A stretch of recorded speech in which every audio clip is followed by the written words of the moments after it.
So guys, ఈరోజు video ఏంటంటే vada curry చేస్తుందన్నమాట మా మమ్మీ మసాలా వడలతో. అది ఎలా చేస్తుందో ప్రాసెస్ చూపిస్తా మీకు. ఫస్ట్ అయితే మసాలా వడలు అయితే చేసింది.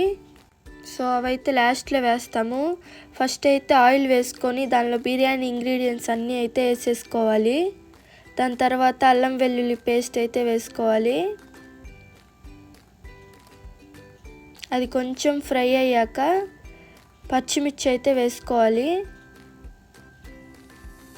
అలాగే ఆనియన్స్ కూడా.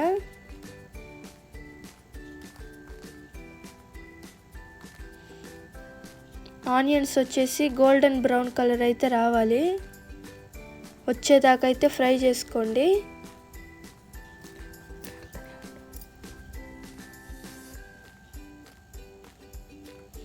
ఒక 2 టమాటాలు అయితే తీసుకోండి, దాన్ని బాగా మిక్సీ పట్టుకోవాలి. మిక్సీ బట్టి అయితే పక్కన పెట్టుకోండి. దానిలో అయితే కరివేపాకు అయితే వేసుకునేసేయండి. వేసుకునేసి ఇది గోల్డెన్ బ్రౌన్ కలర్ వచ్చినాక ఆ టమాటా ప్యూరీ అయితే దీనిలో వేసేసుకోవాలి.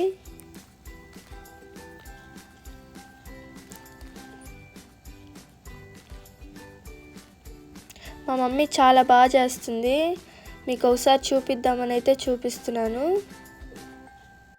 పసుపు ఉప్పు వేసి అయితే కొంచెం సేపు అయితే మూత పెట్టుకోవాలి. ఒక 5 మినిట్స్ అయ్యాక తీసేసి ఒకసారి బాగా కలుపుకోవాలి.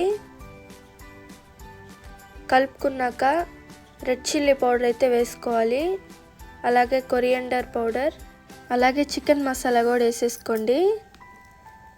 కొంచెం ఒక 2 మినిట్స్ కలుపుకున్నాక వాటర్ అయితే పోసేసుకోవాలి. దానిలో ఒక 2 గ్లాసెస్ అయితే వేసుకోండి వాటరు. 2 గ్లాసెస్ కన్నా ఎక్కువ వేసుకున్నా పర్వాలేదు, ఎందుకంటే మనం మసాలా వడలేస్తాం కాబట్టి ఆ వడలు అయితే ఎక్కువగా పీల్చుకుంటుంది. ఒక 2 మినిట్స్ అయితే మూత అయితే పెట్టుకోండి. ఇలా అయితే మ్యాష్ చేసుకోవాలి. మసాలా వడ చూపించాను కదా ఫస్ట్లో, అలాగైతే మ్యాష్ చేసుకొని పెట్టుకోండి. సో ఇలా అయితే బాయిల్ అవ్వాక ఆ మసాలా వడలు అయితే దీనిలో వేసేసుకోవాలి.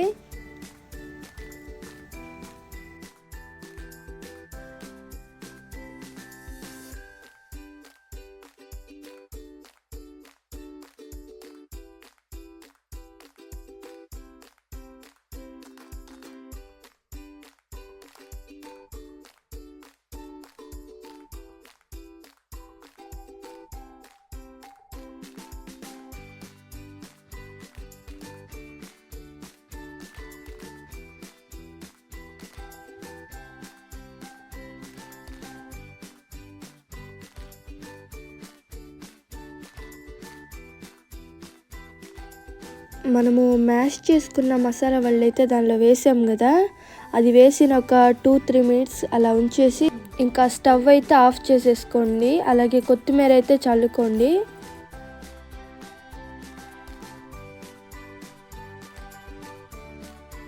ఇంకా మన మసాలా వడ కర్రీ అయితే రెడీ అయిపోయింది. ఇది ఏ కాంబినేషన్తో అయినా చాలా బాగుంటుంది. చపాతీ కానీ, పుల్కా కానీ, పూరి అయితే ఇంకా చాలా బాగుంటుంది. పూరితో అయితే ఒక్కసారి ఇలా ట్రై చేసి చూడండి, చాలా అంటే చాలా బాగుంటుంది.